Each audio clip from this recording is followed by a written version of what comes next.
So welcome to episode 19 of Feeling Through Live. Have the distinct pleasure of being joined by Keely Catwells today, who is a disability advocate and entrepreneur, certainly many other things that we will get into. And today we're going to talk about a lot of things, but we're going to be talking about topics pertaining to disability space in the entertainment space and the cross section of those. Certainly something that's very near and dear to feeling through. So I'm really excited to talk about that today. Keely, before we hop into things, why don't you give everyone a little intro of yourself? Sure, thank you so much, and thank you for having me. So, yes, I am Keely, and I started off in the industry as a dancer. And that's what I wanted to do for the rest of my life. And I wanted to go to college, and I got into a great college in the UK. And as I was training, I got sick halfway through my training. So I left and I got misdiagnosed. And then finally, through that, and I'm sure many people have the same experience of trying to find the right diagnosis. So I finally got the correct diagnosis, and after various operations, I became disabled at the age of 16. So a different experience starting my life as a non-disabled person and then becoming disabled. It was incredible to see how different the world looks when you are disabled. And I got to witness how ableist the entertainment industry can be. So from that, I started working at a talent agency. I started representing kids and, really not focusing on uh, any specific kind of, genre. So I then was acting as well at the time, and I went in for a role, and I booked it. I did really well. I went in for my fitting, and then because of my disability, they said that it was too off-putting to the audience, and they didn't realize because I'm kind of like an undercover agent. I feel like because I don't necessarily look disabled, I've got an invisible disability, but then they saw the disability and they took back the role. So from that, I really saw the need, and I was like, I'm sure this is happening to so many other people, and I should be the one that starts representing people with disabilities and really fight to break those stereotypes and really fight for the access and true equality that we all deserve. So that's kind of what kicked off the journey into this whole new world. Yeah, well, thank you for that beautiful introduction. Certainly, you make my job easy because you just kind of beautifully laid all that out. And certainly, there's so much to talk about there. But kind of for starters, it might be very obvious to certain people watching, but to others it might not be. Could you just explain just simply the difference between a visible and an invisible disability? Yeah, of course. So it's when you see someone in a wheelchair, you automatically are like, oh, okay, so that person is probably disabled. You automatically accept in your head that it's okay for them to have their blue badge and for them to park in the disabled parking spot or for them to use the disabled bathroom. But when you have an invisible disability, it is a lot less obvious, and you are more prone to judging someone for using that disabled bathroom or for using that space. And an invisible disability can be anything from like what I have, an ileostomy, to chronic illness, to being blind. And it's although it's such a similar experience in the disability world, it can also be very different. So something also that I love so much about your story, and certainly we're going to get into a lot of everything else, everything that you're doing right now, which is a ton of different things. But I love not only how personal this is to you, obviously as someone who is part of the disability community directly, but also someone who has, from an entertainment standpoint, really been on both sides of the coin, so to speak, and knowing that kind of what it was like to start off as a young person in the entertainment industry who didn't have to think about disability at all, to obviously being on the other side of that, and then really opening your eyes to kind of everything that you saw that was wrong about that. And you started to go into that, but like, can you obviously gave that really specific anecdote, which I think is a beautifully illustrates a lot of the discrimination towards the disability community in entertainment, in the case that you booked a role, and with the production not knowing about your disability, and then on set finding out about it and saying this isn't going to work. Um, do you? I guess I'd love to like move into the part of your life where you obviously you go from being an actress in that situation, knowing that's not right for you, and then moving into the agent management world. Can you tell us a little bit about how that chapter began and kind of where it's taken you? Yeah, absolutely. So even being disabled, I was not knowledgeable about the other access needs, the other disabilities that I was surrounded by. I was still very new to the community. And when I started representing disabled artists, I started to see the trends in those stereotypes and in those roles that the clients were getting called in for. And I also saw the barriers that they see every day. Nearly every time they got called into an audition, they would have to drag their wheelchair upstairs to just get into the door. Or they'd be on set and they have to get changed in the storage room because the trailers are not accessible for them. So it was really seeing the world from such a broad perspective and from so many different disabled people's views. And you really come to the conclusion and you realize and accept that the world was just not made with us in mind. And it was kind of fascinating to see people and production's reaction when you try to educate them and try to give them the tools that they need to create an equal space and to create an accessible space. And it's not the easiest of tasks to do. So I know that. So the first step for you is you were working for an agency, right? And that kind of like revealed a lot of what you saw on that end of things too. Now being on the agent side of things and revealing kind of a whole nother layer of how the industry is not made for, and does not accommodate the disability community. So can you tell us about your transition from that role into the next chapter of your life?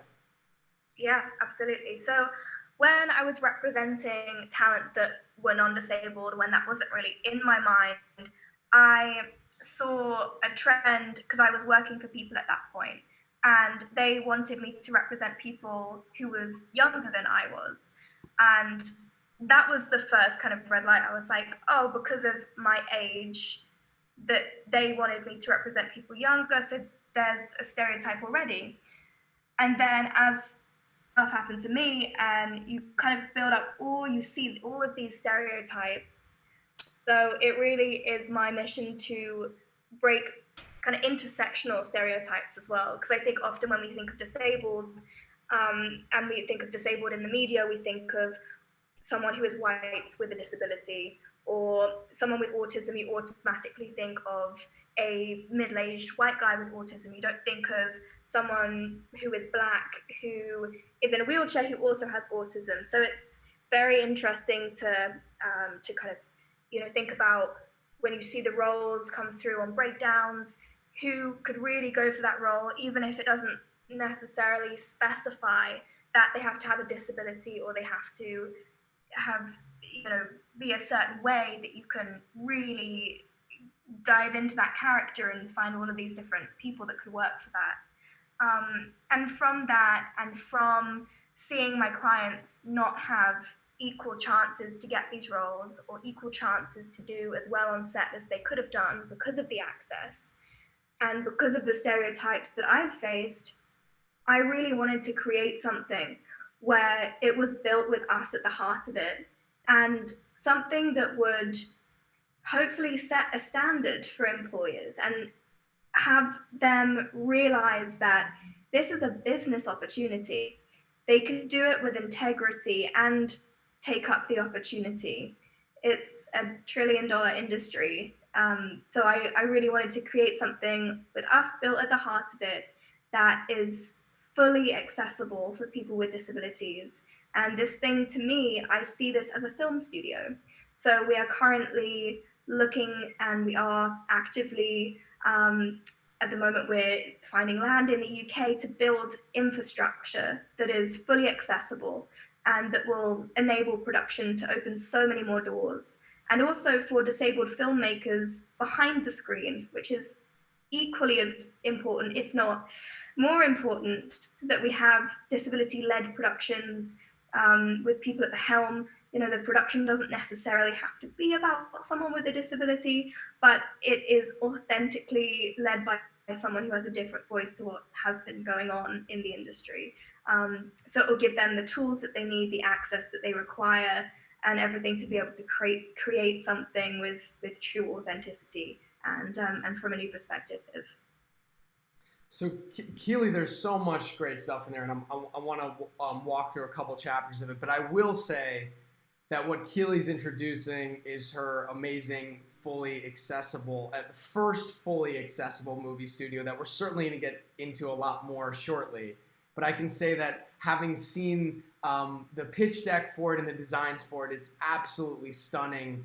In addition to it being this groundbreaking project, which I really want to spend a lot of time talking about. But before we go there, you brought up, there were so many interesting things that stem off of what you were just talking about. But just going back to something at the beginning of what you were just talking about, in addition to like some of the discrimination really that you've been identifying as far as the entertainment industry and the disability community, that's just really one manifestation of it too. Because I love in your own personal journey, you've also just experienced like ageism in what you were describing about how you were being treated as an agent there.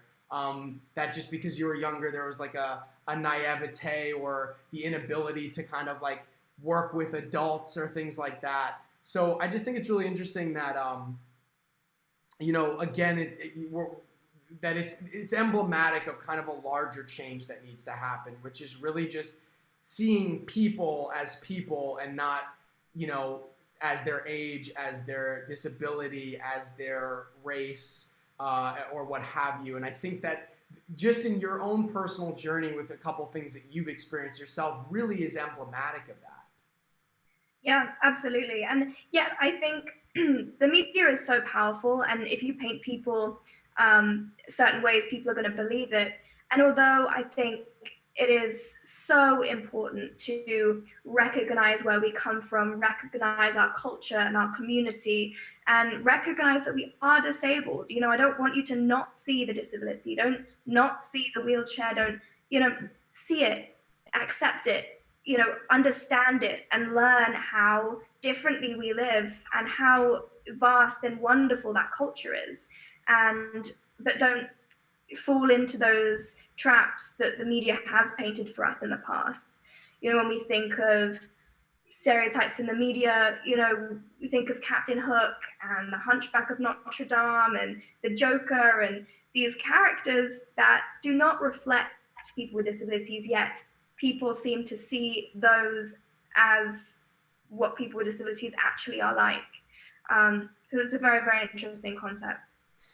And I think I'm curious from your vantage point. Just I'm going to ask you the simple question, and it's kind of piggybacking off of what you were just saying. But like, why is it important to have inclusivity in media, and particularly through the lens of the disability space, which I think is when we're talking about marginalized communities on screen, statistically speaking, that's really the most marginalized and really the least seen. And when there are roles, or when there are characters who are disabled, it's rare that there are disabled actors playing those characters. So why is it important to have that representation and to also have that participation from the disability community? Oh, it's so incredibly important. I have this amazing client called Diana Elizabeth Jordan, and she has a quote. She says that disability is not a technical skill that you can learn, it's a lived in experience. And I think if that doesn't put into perspective to a producer or a showrunner that, that you can't have an able-bodied, non-disabled person playing a disabled role, then I don't know what it's, it truly is a lived in experience. And is not right that people get awards for playing disabled characters. And I think that also stems back to when you're watching a movie and a disabled character gets a trophy for going to school or gets an award for getting out of bed. It's not awarding their achievements, it's not treating them as an individual, it's treating them as their disability. And that is also, I think, what that stems from. And you kind of get this crossover of discrimination and stereotyping. And I think the more authentically that these roles can be played, and the more disabled actors have the chance to input their lives into these roles, the truer that will be and the truer these stories will be. And it's interesting that you bring up the example of the disability community often this trope of a disabled character only being there to inspire others, like that would be their sole function, and that there'd be nothing else to what is actually a multi-dimensional person other than to just be there to inspire others. It's interesting just on your point of like why it's so important for that inclusivity and representation. I imagine that a lot of the times, I'm curious what your thoughts are on this, but a lot of times someone might fall into that trap or that trope of seeing someone who's disabled as only there to inspire from a lack of knowledge of the diverse capabilities of people in every facet of the disability community, and these kind of erroneous assumptions coming in with these erroneous assumptions like, well, of course someone who's thus and such couldn't do this thing or that thing, and then just in seeing that being like, wow, that's amazing, and again making those erroneous assumptions because of not knowing anyone who's disabled, not seeing accurate representation of anyone who's disabled. So even if you personally maybe don't know anyone in your personal circle who's disabled or has a specific disability that you don't know much about, if you see that represented accurately in media, you at least start to create some sort of better informed understanding of who someone like that is and their capabilities and the diversity of that, rather than making these completely unsubstantiated and erroneous assumptions that lead to someone being inspired by someone who's disabled, just like you said, getting out of bed. Mm-hmm. Yeah, we must familiarize audiences with the true essence of people with disabilities and their stories, and that they are more than just here to inspire a world of people, that the world was not made for us, so they can celebrate the tiny things that it's so it's just not true. And I think the way that we conquer that is that you have people with disabilities in your writer's room. You have people with disabilities as your producer. You have someone with a disability as your showrunner. You hire CEOs who are disabled. It starts at the top, it starts at the bottom. You have people with disabilities in all of these roles, not just, oh, we're going to tick a box and we're going to have someone with a disability in our film so we can get press on that person and it makes us look like we're good people. It's the wrong way to think about it, and it really has to start from hiring people with disabilities to play a role in every essence of your production, of your admin, of agencies, managers, casting directors, to really have true authenticity, and to also have, I think I said it earlier, to have intersectional representation. So you have the LGBTQ community who are disabled. You have the Black community who's disabled. You have Black disabled writers, Black disabled producers, and then only then I think can we truly start to have real authenticity and a truly diverse role in the media. Yeah, that's really beautifully put. And again, you're saying it goes beyond just like having one character in one show who's disabled. That's certainly not enough. And certainly that move toward the creation element of it, the people, like you said, the people in the writers room, the people behind the camera, that's certainly something that where there hasn't been much headway made there yet, and that's definitely the next step in the evolution of really bettering practices in the entertainment industry around this. Um, and something else you touched on there, and Hillary writes on Facebook. She says ableism is such an important conversation. Yeah. Um, and I was reminded of something that when we connected earlier, Keely, you had mentioned in some, I forgot the exact context of our conversation, but you mentioned that you can still be ableist when you're disabled. And Yeah. obviously, this is an ongoing learning process for you as someone who is really taking on a project, which again I promise we'll talk about in great detail in your fully accessible studio.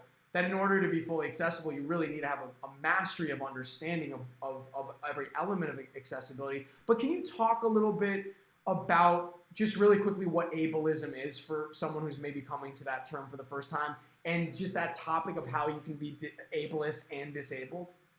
Yeah, absolutely. So it is the discrimination towards someone's disability.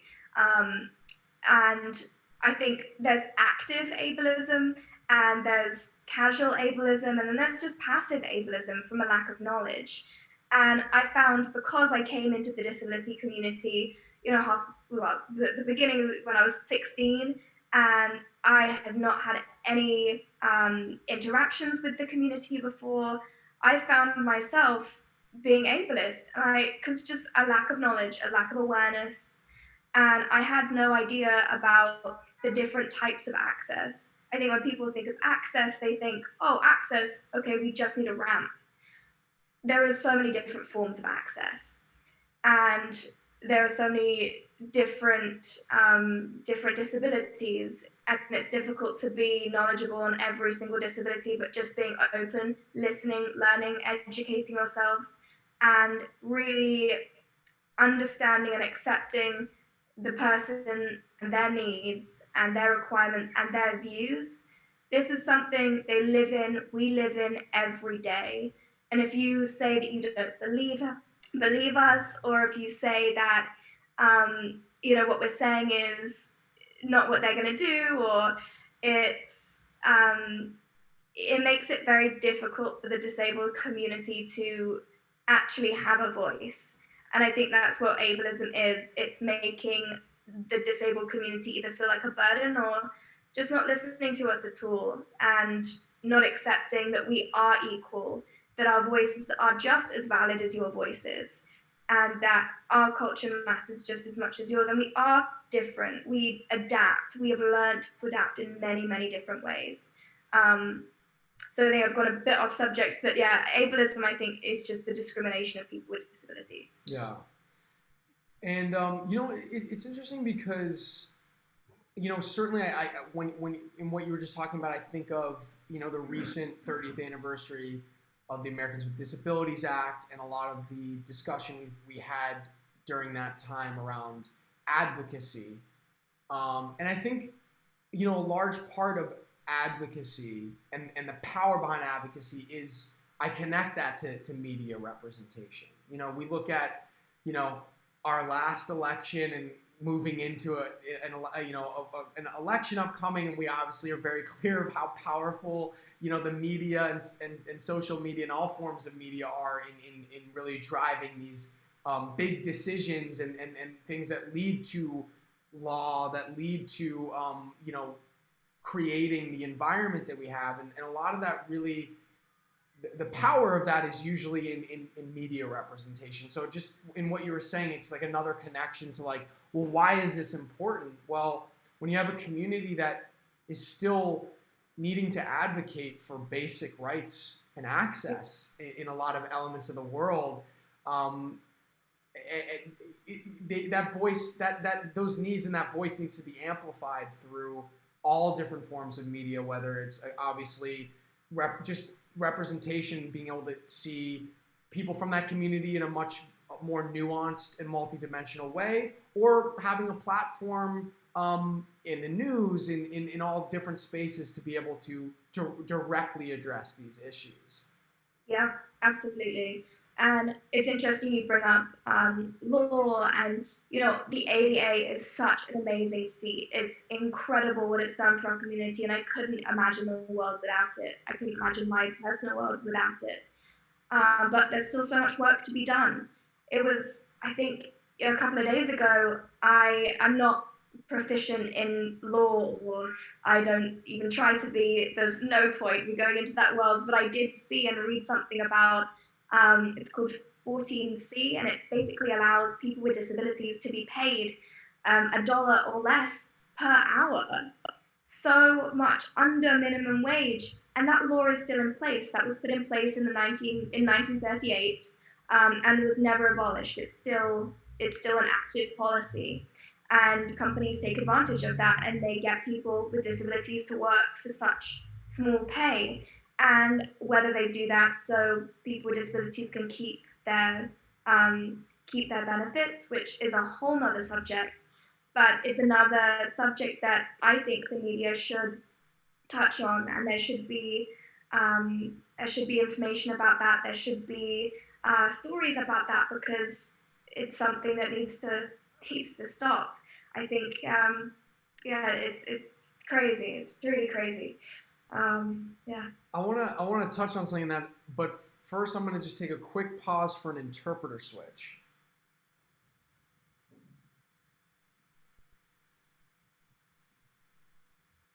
And okay, Jamie, all good to go? Great.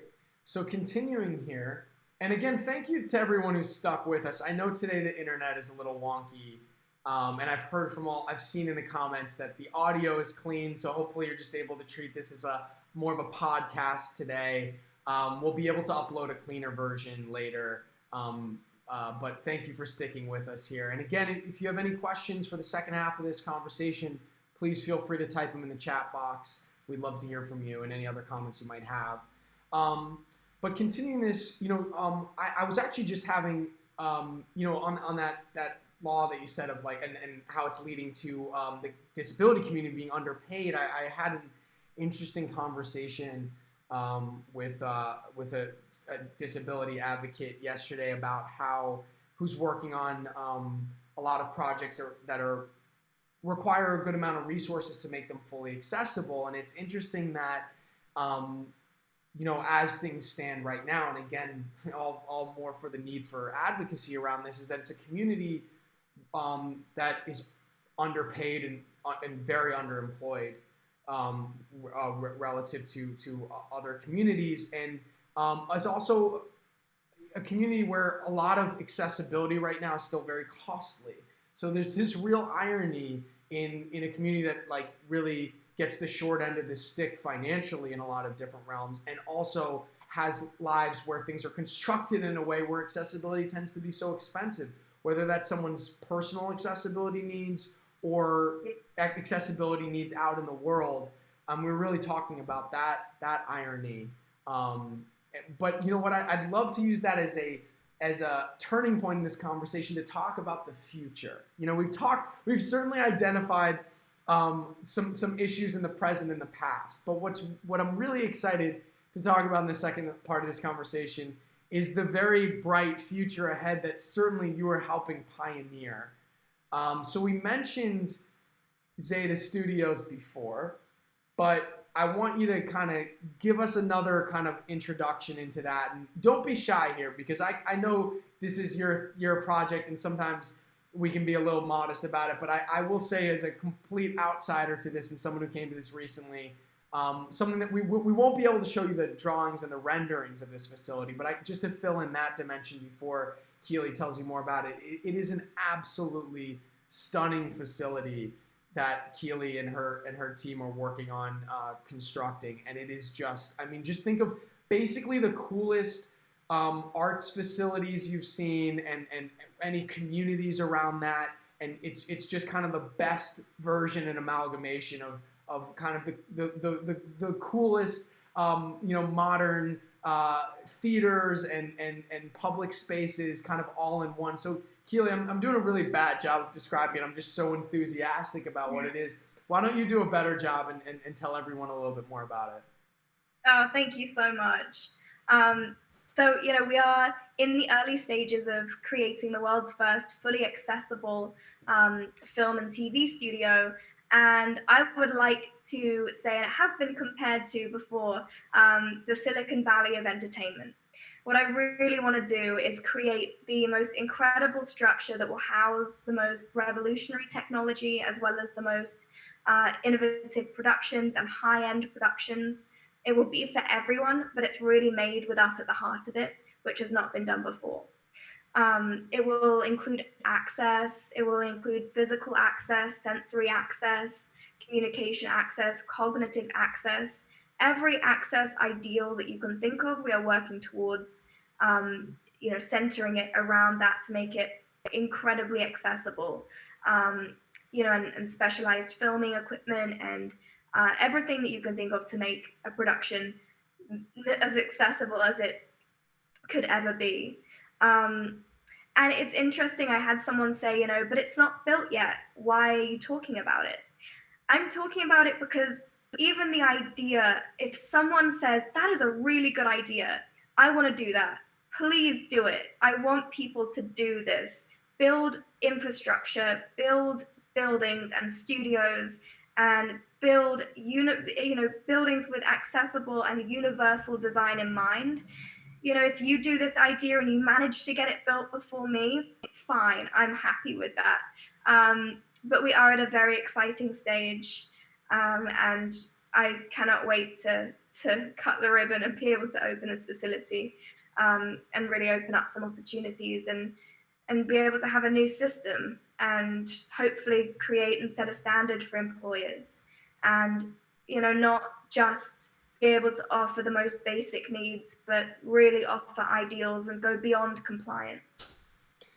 And there's again so much in there, and I want to touch on that last part certainly. But before we do that, I'd love to you kind of introduce this a little bit, but I'd love to go a little bit more into what this was born out of, because you just acknowledged it's not made yet, and it's a big idea. But I'd love for you to just articulate a little bit more about why take on something like this? Like what you're obviously already doing great work in someone who is a real advocate for the community and someone who's a manager who represents actors with disabilities and fighting to get a lot of people in the entertainment industry who are disabled more opportunities. Why this studio? Yeah, it's interesting. This is always to have my own film and TV studio was always a dream. I thought maybe this is my 5 year goal, maybe it's my 10-year goal.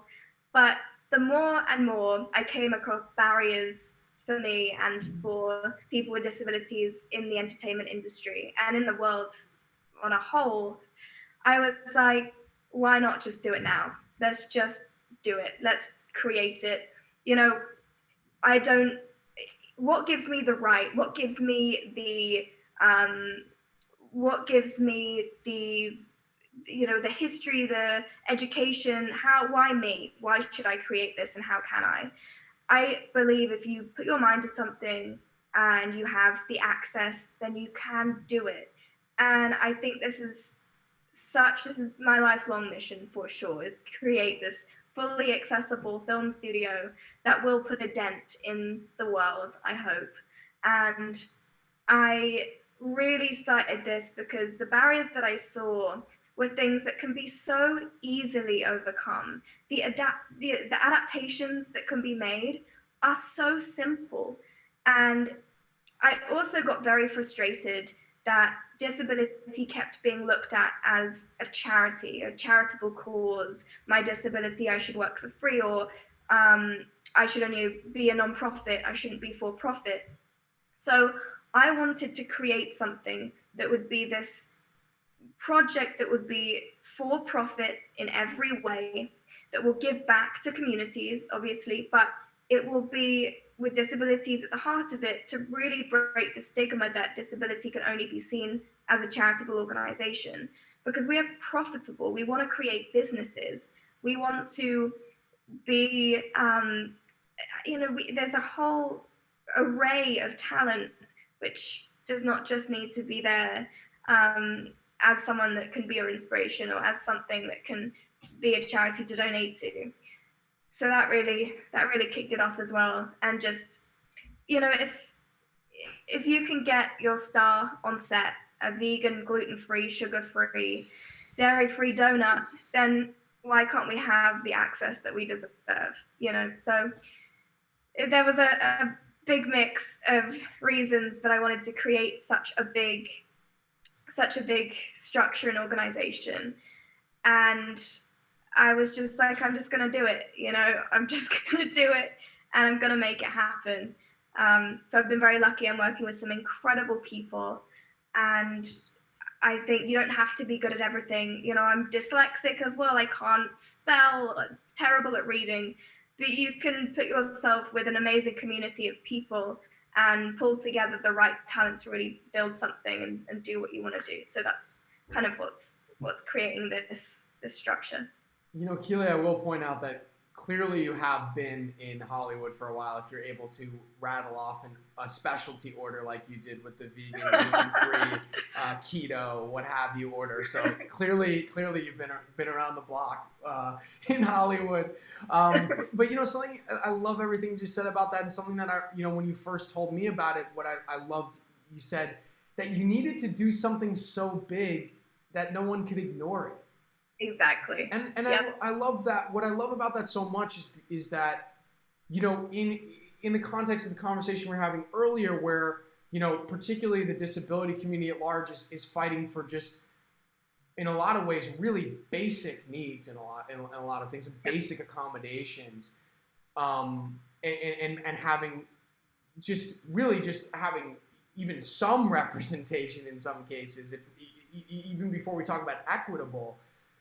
But to like kind of hop a few steps forward and not be kind of asking for breadcrumbs, so to speak, but really be kind of taking the whole like cake on here with something like this. I love just the just in and of itself, creating something this big and this special for the community really creates its own kind of spotlight on it, its own attention in a much needed way, in a community that doesn't often have big, notable, and really kind of like pioneering projects like this.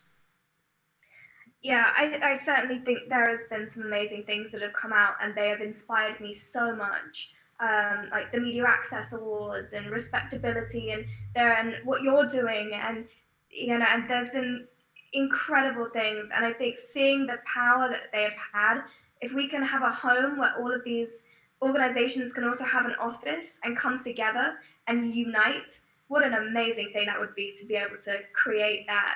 And I think as a community, we do have such a strong sense of, being able to unite and create things together. And to be able to bring the non-disabled community into that surely that's going to unite so many people. And I think it will spark many different projects. I think it will inspire people to create things that they haven't thought about creating before.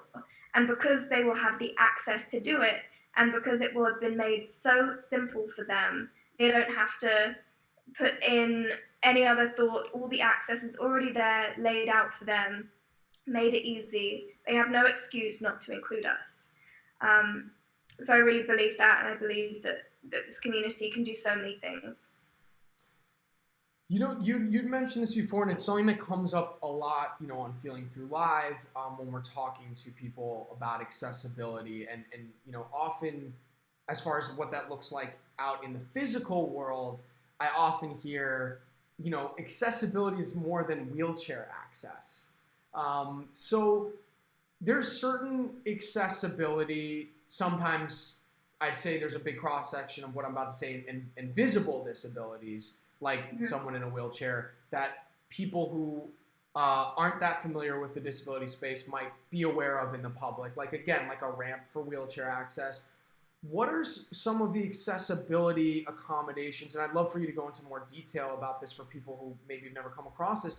What are some of the accessibility considerations that your studio is going to have that some people might not have thought about before or be familiar with? Yeah. So things like tactile markings, things like even the writing on things. So Comic Sans is one of the most easiest fonts for people with dyslexia or in the neurodiverse community to read. So, writing will be in that. We will have accessible trailers because that is one of the stories that really does stick in my head when we had a client getting changed in a storage room. And we will have a warehouse full of costumes that are made for people with disabilities. I think the access to costumes and to clothing for people with disabilities is another whole arena of problematic things in this world. Like I found out that there are more clothing stores for dogs than there are specifically for people with disabilities. Wow. So again, it's that type of access um, will be crucial. I love pointing these things out. I certainly learn something new every one of these episodes, and I didn't know about Comic Sans and it being a very friendly font in that way. So that's something that I can certainly take away from what you just said. But I think it's in identifying some of those things that there are a lot of things that people don't think about very often.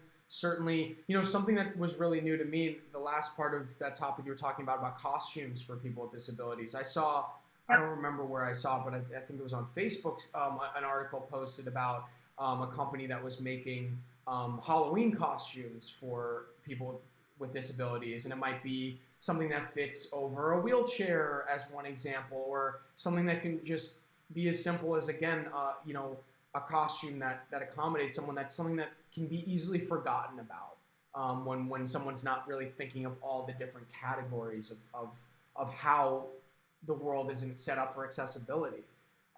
So I really love hearing the details about what your studio is going to be and how it's going to address those things, because I think there's a lot to learn for everyone in listening about some of these things that we don't often hear about around accessibility. Yeah, yeah, and there's still so much for me to learn. I know the kind of key things that I want in there, such as the sensory access, the physical access, the communication access, the cognitive all of those different access points. But it is going to be so important at these early stages while we're in this design stage to bring on as many people with as many different disabilities as possible to give us their feedback and tell us what would make their experience on set or in a studio be be the best it can be, because there's not that type of information you can find online. There's not that type of information that our architects will know because it's so individual and it's so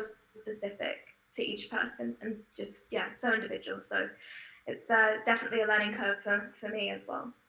I want to bring this up before I forget, but I guess what stage are you at right now? And if there's people watching or coming to this who are interested in, is there a way that people can help this become a reality?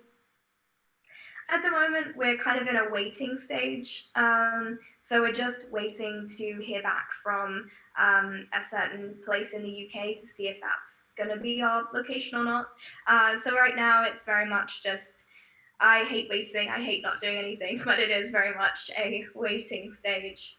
Um, so not much at the moment, just continuing to, support um, and if you do have any very specific individual accessibility needs that we may not have thought about, let us know because we really are in that key design stage as well. So implementing as many of those as possible is crucial.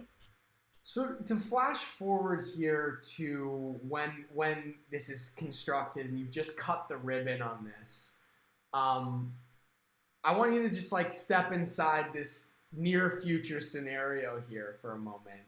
Um, I guess the first part of this question is, what are you hoping that um, various people from the disability community who move through this space for the first time and experience it, what are you kind of hoping is their reaction or feelings around it?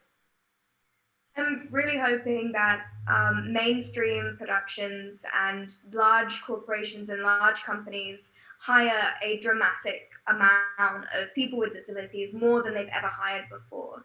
And I'm hoping that people with disabilities also come and film here and create their own projects, and it enables them to do things in a more effective and faster and a more in a much easier way than it has been before, and they don't have to budget for things that should have already be provided but are not provided, um, but we will provide them so they can just get on with what it takes for them to really do the best job that they can possibly do.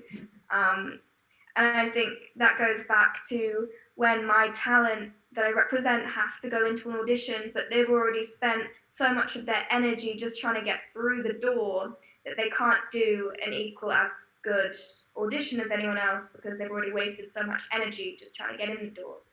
So that definitely stems back to that. And the other side of that, I'm curious. Like, obviously, in the description of the studio, and it's the key thing that you harp on when describing it is that it's the first fully accessible movie studio. But what are you hoping for? And obviously, it's beyond a studio because there's a whole community around it that you started to go into. But again, to kind of paint the picture for people, imagine just a really just stunning studio space with a stunning, uh, huge open courtyard area that people can spend time in front of a beautiful stage, a live stage for live performances, and then a whole community around that with various shops and a lot of public space for people to really not just enjoy whatever the studio is making, but for the general public to be able to enjoy that space. So I guess in that part of the on that part of the topic there, what are you hoping for people who aren't part of the disability community but are coming to this space for the first time? What are you hoping for that their experience will be? I'm hoping that they see that what the disability community brings and having that access, how much that can elevate a project. And I'm hoping that they also see and realize they're like, oh, that's such a simple adaptation. I should do that in when I'm not at the studio, when I'm somewhere else, or I'm also hoping that it shows them that having disabled people working in higher positions, I hope that shows them that the stereotypes that have been painted in the media that they are used to seeing and that they're used to being around is very different to real life. And I'm hoping it inspires them and it enables them to think of new stories and just gives them a new perspective on the disability community. But they will also have, more idyllic filming facilities as well. It will still be, amazing it would just be amazing to have that interconnected community and a true crossover of non-disabled artists and disabled artists all coming together to create something beautiful. Yeah, and I love that aspect of it so much because certainly something that's been integral to feeling through live, the feeling through experience, and particularly when we were doing it in person, the feeling through experience before COVID was really creating this space that wasn't just fully accessible for moviegoers of any level of vision and or hearing loss to participate in it as well, but or in it and be fully accommodating that way, but also for it to be a space that brought together communities that might not normally have a shared experience together, and that Yeah. having a shared experience together, like sitting side by side, connecting directly with each other, shaking each other's hands, giving each other hugs, really Yeah. creates that immediate, visceral connection that really I think is the thing that changes people in a deeper set way and in a visceral way. And that's I love that so much about what you're creating here is not only does that do that in media and entertainment, but it also creates a public space and a public community to bring diverse groups of people together that might not normally have a space to come together in that way. Yeah, absolutely. And I think it really drills in that, people with disabilities, they don't need special treatment. We don't need special treatment. We don't need to be treated differently. We just want equal and true equality, and what that really is and what that really looks like. Well, I think an important question is when this is finished and open, are you going to invite me and can I come? Of course, very welcome. This will be a good excuse. I haven't. I mean, we're all. I think a lot of people are itching to travel again. I'll certainly would love a good reason to go over to the UK. I've been confined to Los Angeles for quite a while now, and wouldn't mind venturing somewhere else when that is deemed appropriate time to do so.